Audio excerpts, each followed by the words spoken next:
Welcome back to the fourth bag here for episode number 4.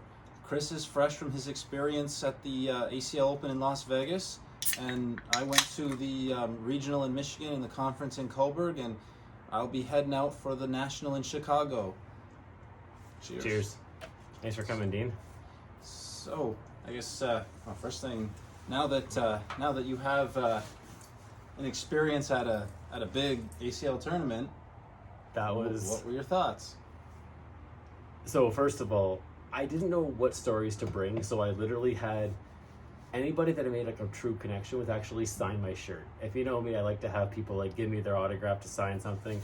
So I got this shirt on, and on the back, I have no idea what's on there. So Dean, what I want you to do, you pick a story. You read me something off the back of my shirt, and I will tell you that story to open up. His signatures. Anything you can actually read. These signatures are hard to read. I can barely read this. What can you make out on the back of this thing? I can't read this writing. Does anything make sense? Okay, so you know what? So just pick a story. There's one story on there from a guy named Frank Maudlin. Okay, there we go. We'll start with that. Frank Maudlin and I had one of the most incredible moments. I walked up to him and I was like, Frank, I am doing this podcast with the guy Dean Lang, and he was down in Myrtle Beach. And you remember Myrtle Beach? You were up there with Moondog, Mike. How do you say Mike's last name? I'm gonna butcher it. Neil Zarek, okay. I believe that's Mike Neil Zarek. I've never actually said your name out loud. So Moondog, Mike Neil Zarek. This story is for you. We've been trying to connect Moondog and I thought, you know what? I'll just put it on the fourth bag. It's awesome. So Moondog, tell them what happened in Myrtle Beach on like that bag, you know, the infamous bag. You were there, so you tell me that story, and then I'll fill you in on my version of that, recreating that in Vegas. Well, in that match, it was a mixed doubles match. Moondog was with Jackie Sayasone against Maudlin and Allison Peters. And what channel was this on? This was on NBCSN. Okay. And Maudlin and Peters were up, I believe, 19-3, and Maudlin had hit. He went all airmails for that 19-3 round. Excuse me. And he got his first 3 in. Well, actually, one of them, his Mike had 2 blockers stacked at the front, was kind of ill-advised. He could have just laid a blocker in front of them and kind of been done with it. But he went over them, right? Just because he could. And then the 4th airmail, the crowd started egging him on to cover his eyes. So he did, and he hung a bag on the lip. Mike snuck around, he got 2 points. So today's actually Frank's birthday. Wow, happy birthday, Frank. Happy birthday, Frank. If you saw the post ACL Pro Tracy DeCoste put out, it was wishing happy birthday in the Girls Throw 2 forum. And I spent a good 5 minutes, Frank. I tried my hardest to put happy birthday, Frank, on a selfie. Sorry, it was yesterday. Yesterday was his birthday. I spent like 5 minutes trying to put together a selfie and put happy birthday Frank on my finger and then onesie guy at the bottom.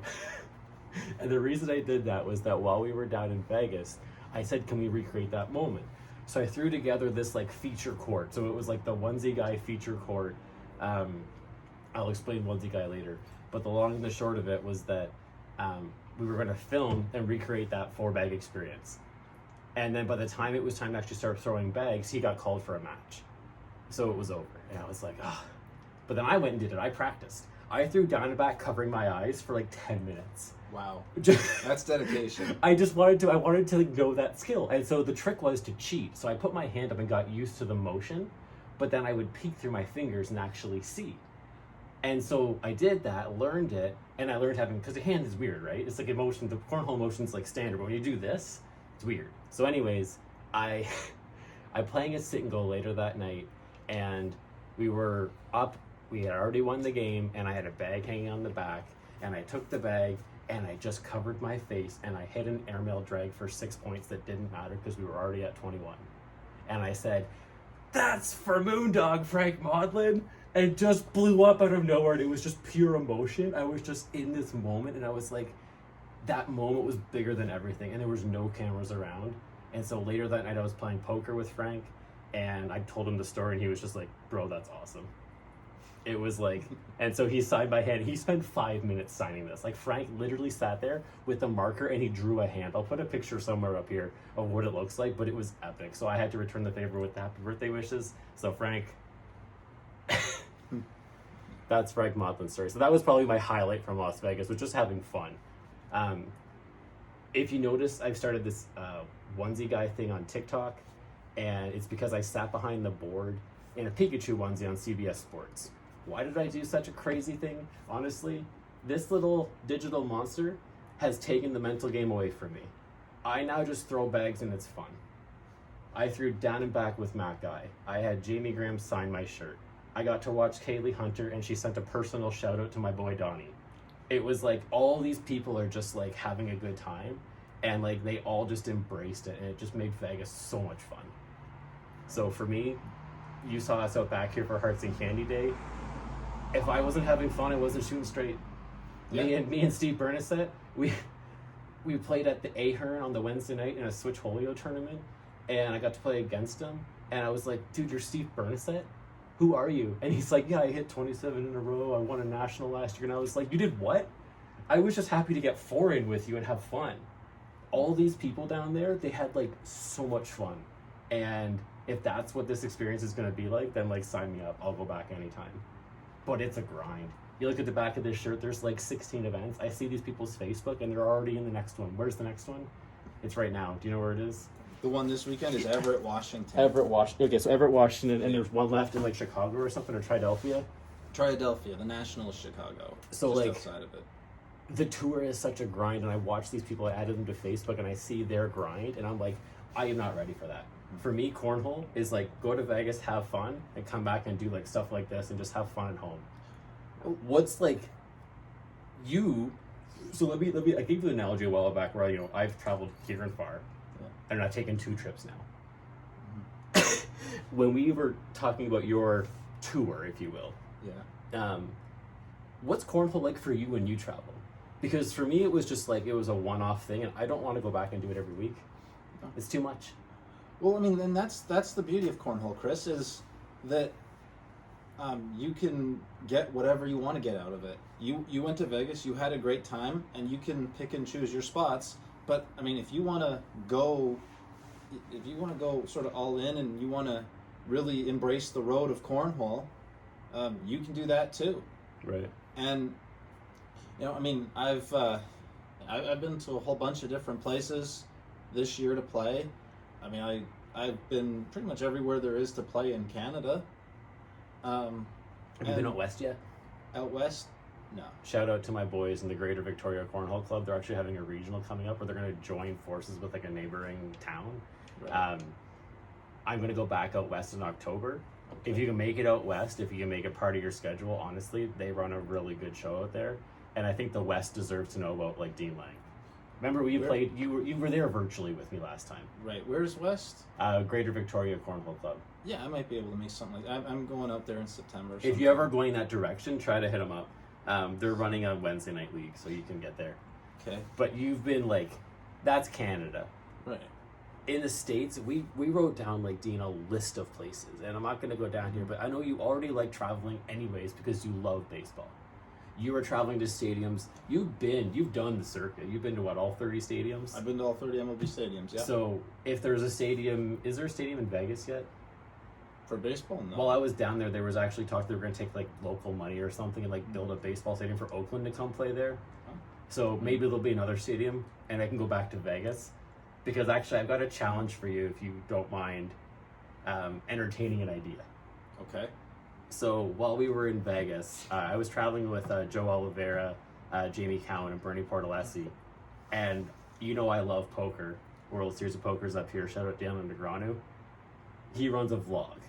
I went and actually waited with the boys to say hi to him and got a picture with him. And in that 10-second interaction, he had the idea to say that he could kick all of our asses at cornhole. Canadian cornhole professional. For Canadian cornhole. I'm fucking destroy you. I believe that. Are you sure? I would love to see one big line. It's like this? Cornhole right through the back. So where my cornhole is. Take a picture, do you mind? Yeah, sure. Thanks, boss. There we go. So we caught you on the break, and I was like, you don't interrupt the guy on the way out because you're that creeper who's going to go there. Get him on the way back. That's the Canadian way. No, this guy, he's like represent. There you go. Cheers, man. Daniel knows. And I was like, dude, first of all, we're decent. You know, we finished 3-3 in doubles. We did fine. But like, he was talking about going under his legs, you know, passing by his cornhole and playing fancy. So I've been practicing going off my foot just to like compete with Negreanu at his own game. Okay. But a straight up game, you versus Daniel Negreanu, we bring down, you know, Jamie Cowan wants to get down, Bertie Portalessi, any of these guys who are there, Joe, set up whatever we want to do. I don't think Daniel knows how good cornhole is getting in Canada. I don't think he knows the level that the competition is like. You know, we're catching up. We're not there. But like, what do you think? You versus DNEGS, the gambler versus he said Falavi's the GOAT. DNEGS is the Canadian GOAT.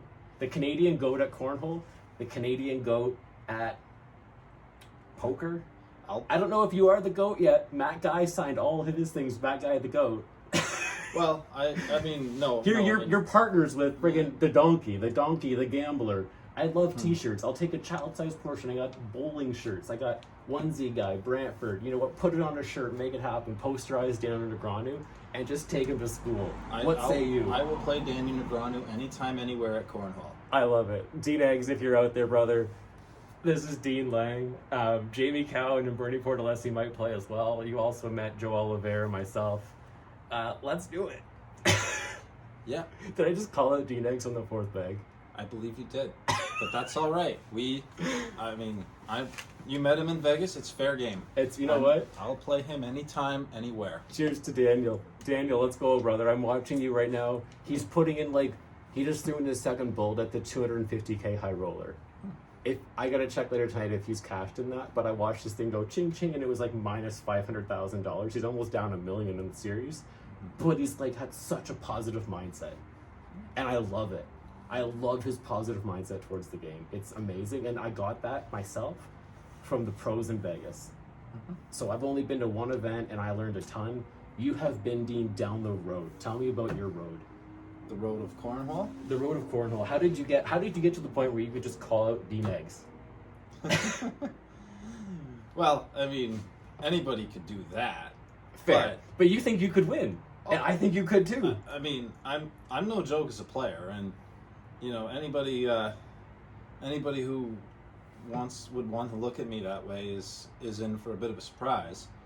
I mean, I have no idea what he can do as a player, but look, I mean, I've been on the road. I've played.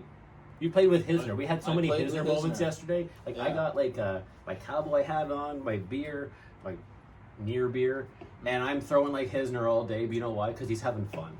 Yeah. Well, I'm lifting the bag off my foot and throwing it in because it's fun. I just played a game of trick shots with Steve Pole's mom, Kim. Steve Pole's my partner tomorrow because it's fun.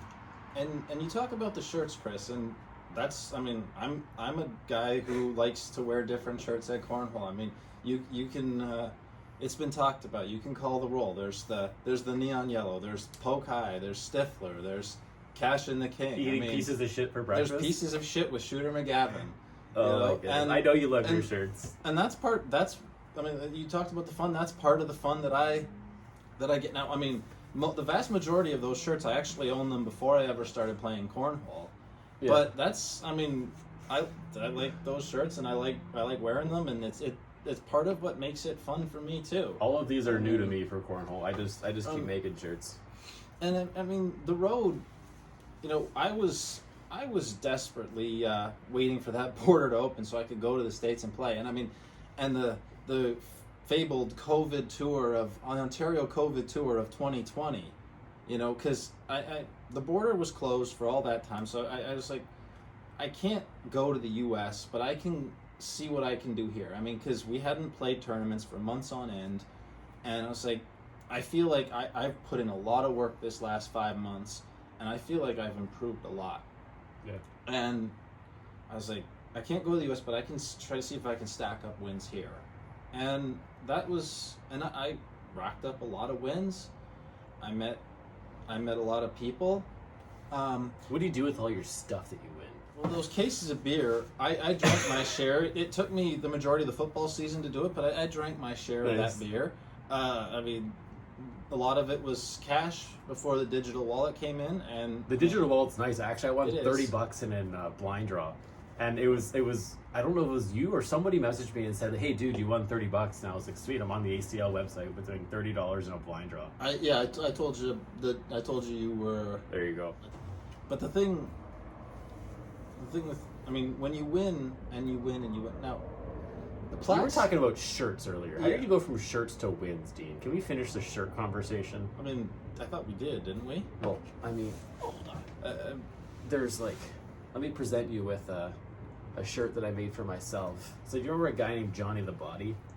Johnny the Body, Justin Clark. He's the one who won the Canadian it's intermediate not his singles. name, but I called him that. Justin Clark, he won intermediate singles, and he was gonna take, Competitive. Don't shortchange him. he won competitive singles. Thank you, in Niagara. And I was like, bro, will you put on a Hearts and Candy sweater for the photo? And he's like, yeah, man, I got you, because he was wearing a red, like one of these. Yeah, and it I was a like, Toronto Raptors. Justin, you're wearing a Toronto Raptors shirt, which, like, mad respect, but, like, dude, sun's out, guns out, just put them away and play some, you know. Yeah. So, anyways, Sunday I got gun Johnny day. the Body because that's your nickname for him. So I made one of these for myself. When you wear a formal, classy red wife beater, you get Johnny the Body. That's your nickname. I mean, so. Anyway, so back to wins. So yeah, so I stacked up a lot of wins. I've got a handful of plaques and a handful of cash. So I'll say when the border opened at the end of 2021, I was like, I'm ready to go to the U.S. and see what happens. And Myrtle Beach, TV match against Ryan Windsor. Right. That was the one where you were like, there was the over-under on rounds or something. Yeah, there were a lot of people talking in the crowd that thought I couldn't last 6 Did rounds. you go and think you were going to win that match realistically? Like with Ryan Windsor?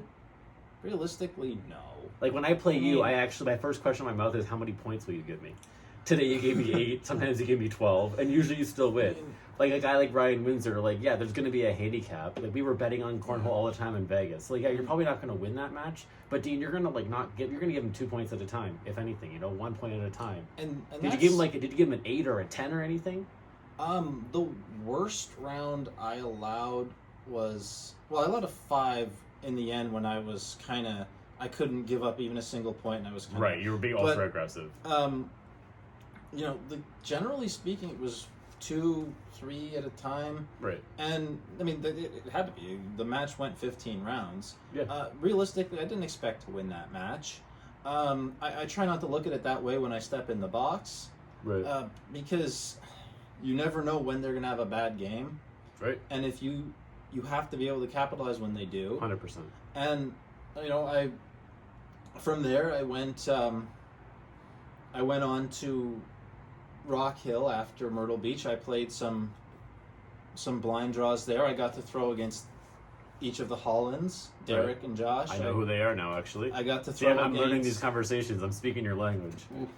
I got to throw against Kimbrell. Actually, Jordan Kimbrell. We in practice games. We didn't play in the actual blind draw, but we threw 2.5 games.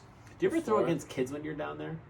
I threw against Jacob Gore in Salt Lake City. We played. He is a 13-year-old boy. He has a twin brother, Jackson. Okay. We played hours upon hours of cash games, and we ended up washing out. Right. So yeah, I mean, there's you can play against kids. I played against 2 kids. One's name was Dom, and then there was another kid. I forget his name, but the dad lives in Buffalo. He's got a couple of kids. Jackson. And I'm gonna try to play with them down in a Buffalo. Yeah. They were just awesome, and like these kids just made the game so pure. Yeah. And for me, I'm just sitting there having a good time, tossing bags, and they're dancing around in the box, and they're being kids. But like, you know what? I'm just trying to gather my focus and have fun with them, and like, they just bring so much joy to the game. And then I would sit next to somebody, like my own age, or a couple of some guys were like 6'10" or 7 foot tall, and they're there throwing bags, or some of the pro, like PDC guy. I forget one of his names, but anyways, he played with me for a while. The guy who won competitive singles played with me. Okay. there were so many people that were literally like so many different faces you meet. Do you ever like stay connected to these people when you get back from your road trips? It does happen. Yeah. Or I mean, maybe I might not reach out to all of them, but if when we see each other, we do. You know, and I feel like I just built up a network of people that I can reach out to now. Like, you know, it's hard to manage all those relationships, but like now I've got people, I've got contacts, I got photos, and it's like, hey, there was a guy who had these really cool bags. They were called like double dragons, and I was like, those are sweet. Like, what were they called? And so things like that, you can just reach out to them and be like, hey, you know. And that's the thing, it's hard because so I was at Myrtle Beach, I was in Rock Hill, I went to Cleveland after that, and you're in a room with 40 to 80 to 100 people, just you know, and so it's hard to make a connection with any given person. But when I was at Rock Hill, I actually got a chance to connect with Wally Castler, aka K9. We had a conversation there, and I didn't know who he was originally, but that led to me actually when I went to Louisville for that Open. I got on the K9 on the K9 Facebook feed. Yeah, that's where I actually discovered cornhole, was when he did the Alex Hicks Smack Guy match. That's where I learned about, like, honestly, Facebook and cornhole. So like, shout out to Wally, man. That guy runs like a sweet show, a sweet setup. You got to do commentary. He said if you want to come sit with me. I just brought him a bunch of Twizzlers and I was like, bro, you do the stuff, you do you. I'm enjoying myself right now just watching. I'm not ready to like call a match at that technical level. I watched your commentary back, dude. Like, you did awesome. I appreciate that. Like, honestly, the way you were calling a match, like, if you listen back to, like, I did one with League with Pam on Wednesday at our league night, and like, I can't do analysis on cornhole, but I can have a lot of fun. And like, there's just, you know, there's Joe Stapleton and like poker. Yeah. And you were like, I don't know what announcer you compare yourself to, but like, you knew your shit, and it was sweet. It's hard to really look at yourself and say I'm this guy. I just try to look at what's in front of me and make it. And I mean, the thing from the K9 unit broadcast is that I was able to actually, Sarah Cassidy, who's an ACL pro, probably one of the top 3 to 5 women's players there is, she actually went out of her way to praise my commentary in the feed. She didn't know who I was before that. We had never met. Right. And from there I was able to, it gave me a reason, it gave me something that I could, when I met her in Atlantic City, we got something to talk about, and she's a great person. And so, like, you know, so yeah, you look for those kind of opportunities to meet people, and I mean, I legitimately enjoy doing commentary. Right. Like, that's why, I mean, at Coburg, Coburg, what was Coburg? Coburg was the conference event this past weekend. Got it. And I mean, I lost 21-20 against Dave, and then I lost Dunlop. Yeah, Dunlop. And then I lost 21-18 against Connor Weiss. And I mean, you best believe I was disappointed. And I mean, losing a match when you're that close sucks. Knowing every single opportunity could have made the difference between victory and defeat, you best believe I was disappointed.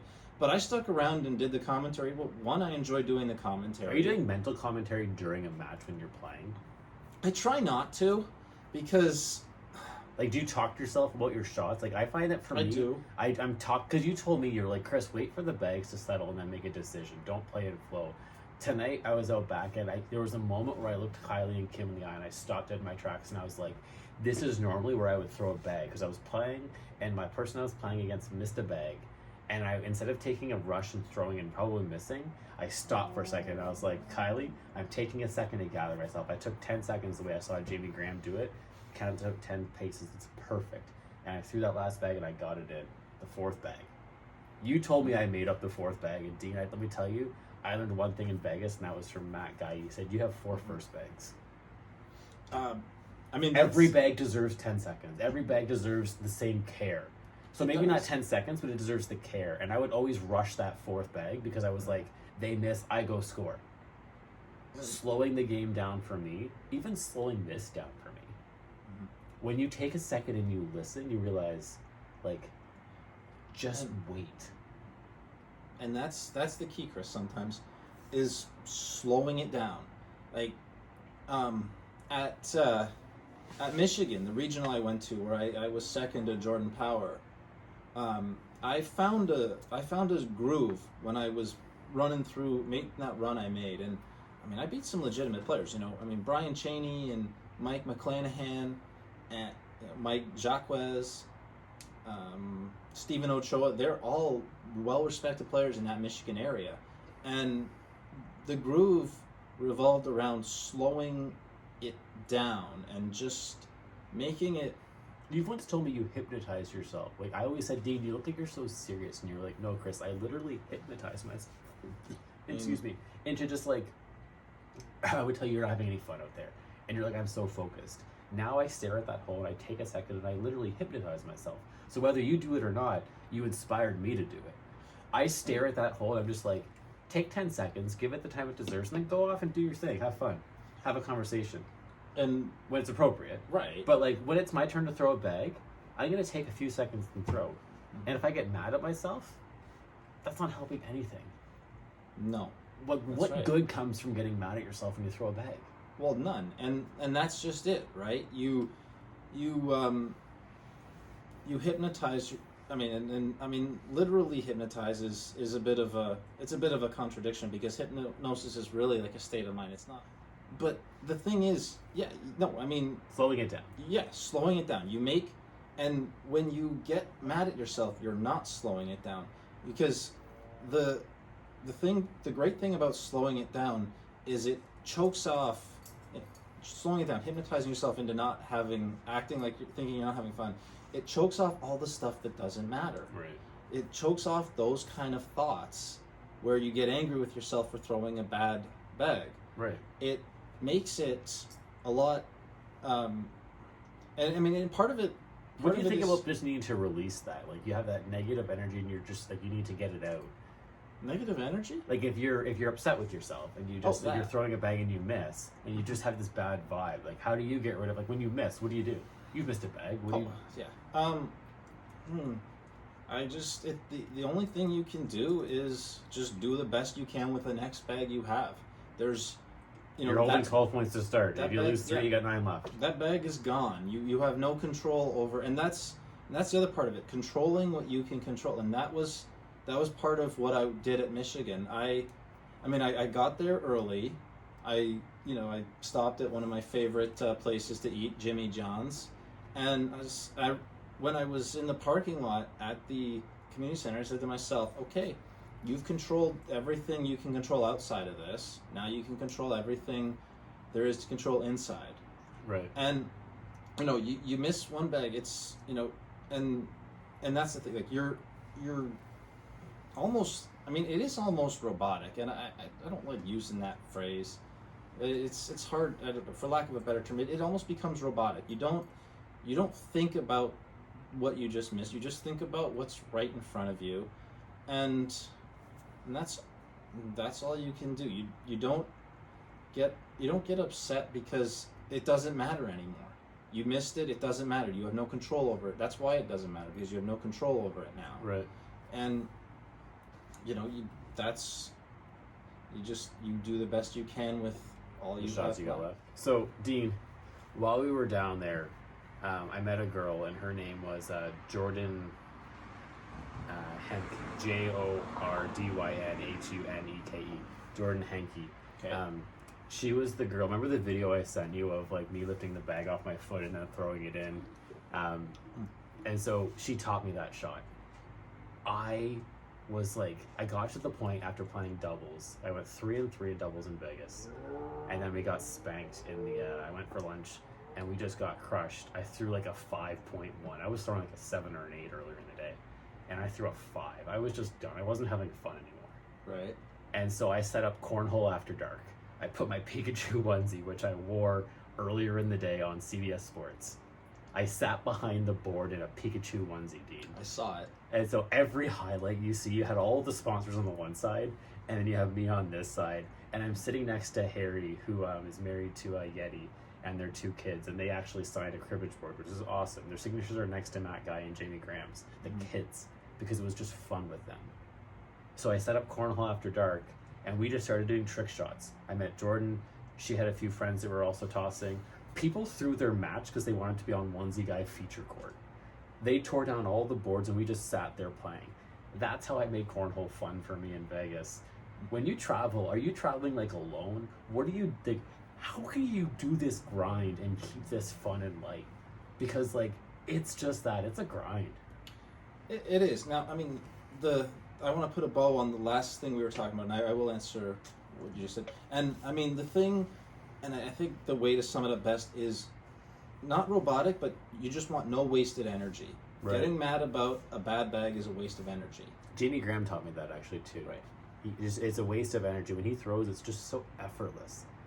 And he just takes his time and just throws the bag. The waste, that's a really good way to think about it, a waste of energy. Why use your energy on being mad? No, and that's just it. So it's not robotic, but you're just not wasting energy. Now, the road, and I mean, I had traveled a lot in the years before COVID to the U.S. So, I mean, I already kind of been there, done that as far as being on the road alone. So I already had some ideas of things to do. Now, as far as on these cornhole trips, now the first trip was mostly, there was a novelty to being on the road for cornhole. Fair. So that was a little bit different. Now after that, as the novelty of it starts to fade a little bit, you want to find ways to make it not all about cornhole. So you want to, for me, I mean, everybody's different this way, but for me, if I find an arcade with a bowling alley, I'll hit that. I mean, sites that I want to see, now I'd already seen a lot of them before I ever embarked on cornhole. We saw the Las Vegas sign, the Welcome to Las Vegas sign. Joe had the Uber driver take me there. I got a picture of us by the one, like the Las Vegas sign. That was cool. Yeah. Oh yeah. I went to the World Series of Poker. I got one with Dan Negreanu. That was cool. Yes. Like, are you just stopping at places because you're there? You might as well. Well, take the time. Have some. If you have the time, have some fun. That's just right. Yeah. I mean, I did the Welcome to Las Vegas sign when I was there a couple years ago.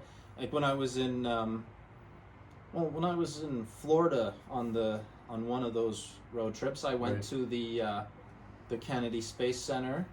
I went the road in Kissimmee that we with all the hotels and everything that we used to stay at when we went to Disney World as a family. Right.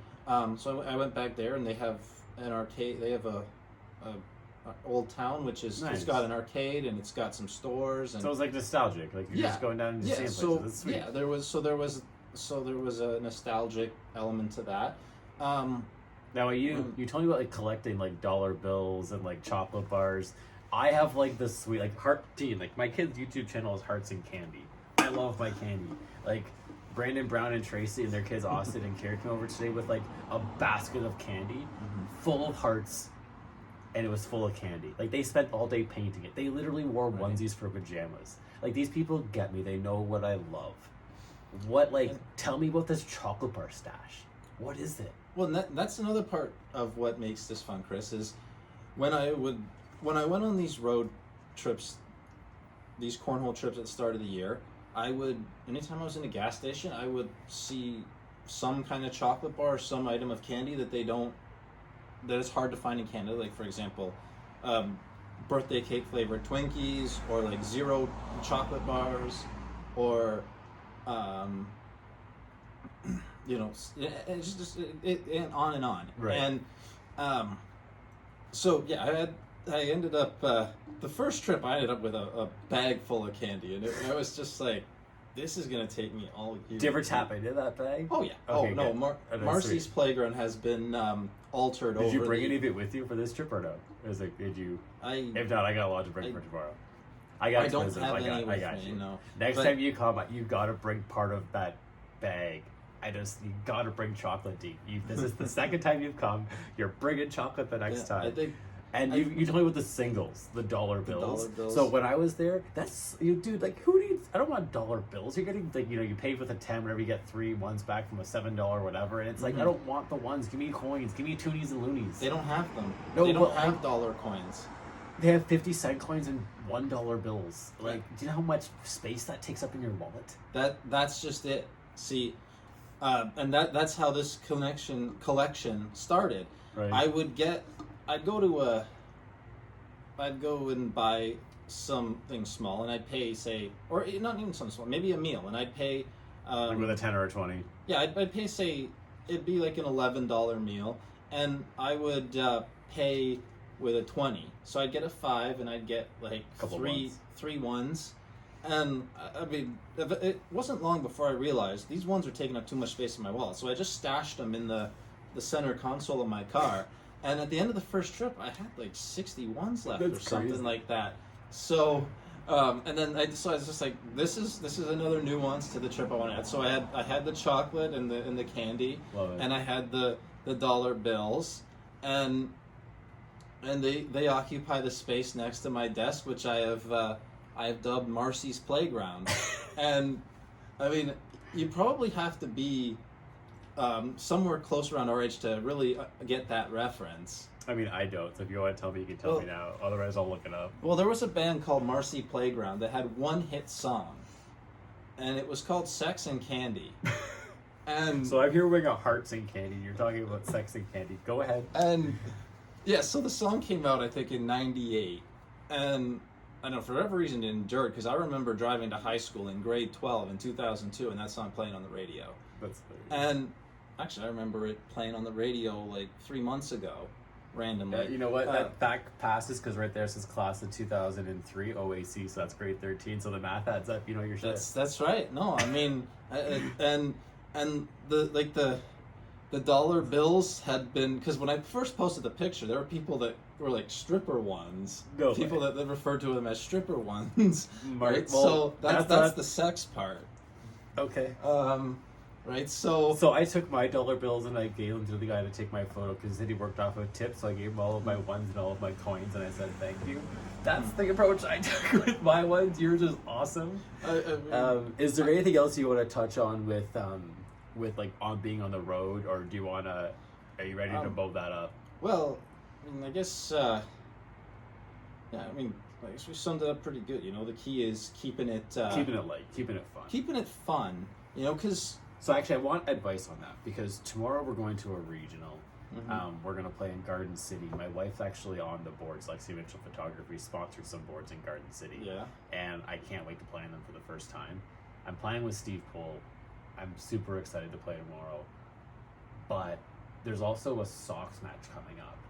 And I get to play my first Sox match. And we're the Waterloo Wolfpack, and we're taking on Aurelia. And how do I make that fun? JJ and I, we bought a tent. It's actually somewhere around here. We bought a tent, and we're going to go up with Adam Duncan. And I'm not sure if we're going to need subs, but I know I got some lined up. Johnny DeBody, Alicia, that was a great suggestion. I think they might come fill in if we need help. Okay. If we're a couple short, or we'll find somebody else that can come. But we're going to just go, and we're going to camp the night before, and then have fun the day of. Because I got to play, 10 singles matches and 5 doubles matches? That's a Yes. lot of cornhole. It is.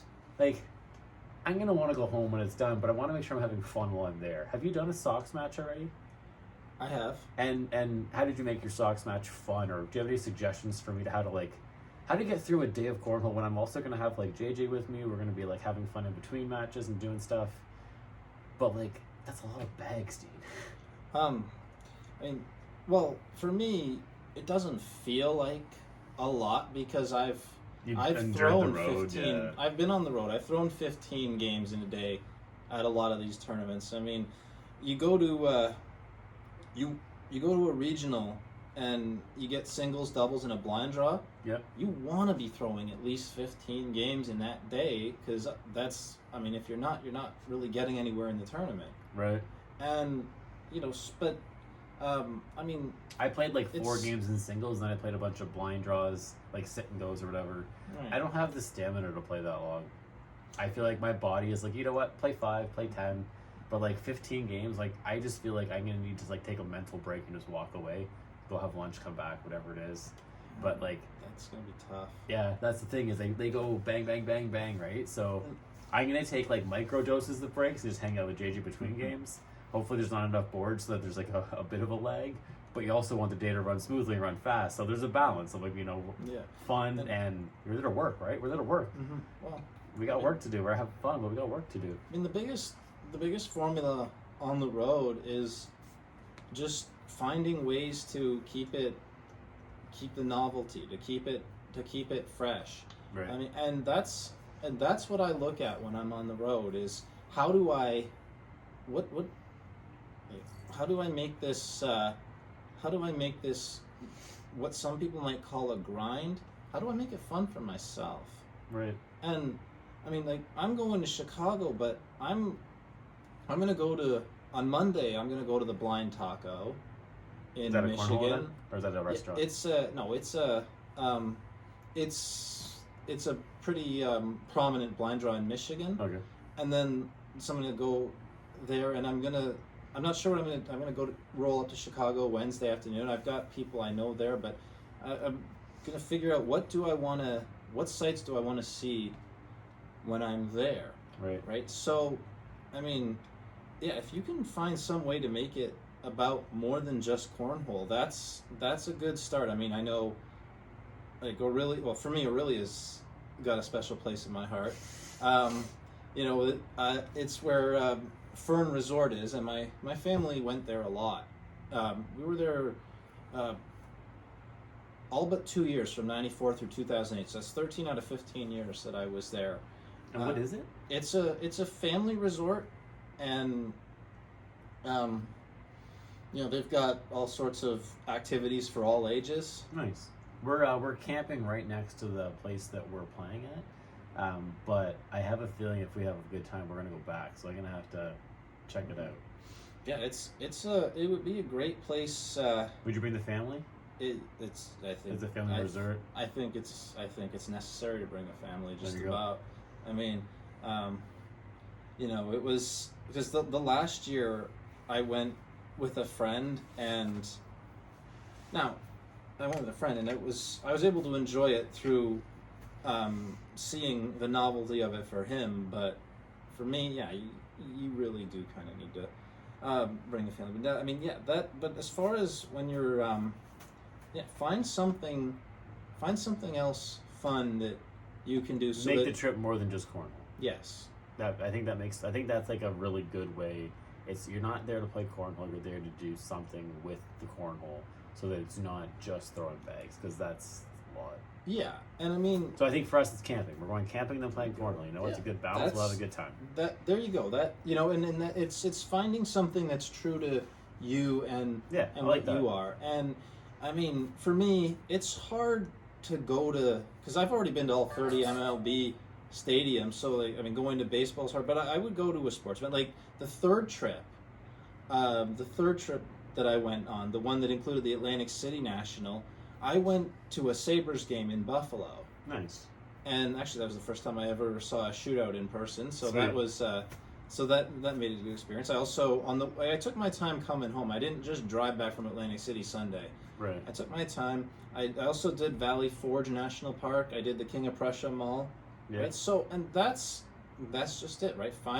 Make it relaxing. Don't give yourself self-imposed time limits. When we were in Vegas, we took an extra day. We finished Sunday. We came home Monday on a red eye. So a lot of the players were missing, like the ones that made deep runs, they were missing flights out of Vegas and trying to get onto the next flight. And I was like, we're going home tomorrow. We can just sit here and have a good time, and then tomorrow we'll figure it out. And it was a long day of travel and a tough time on the plane, but we got home and it was fine.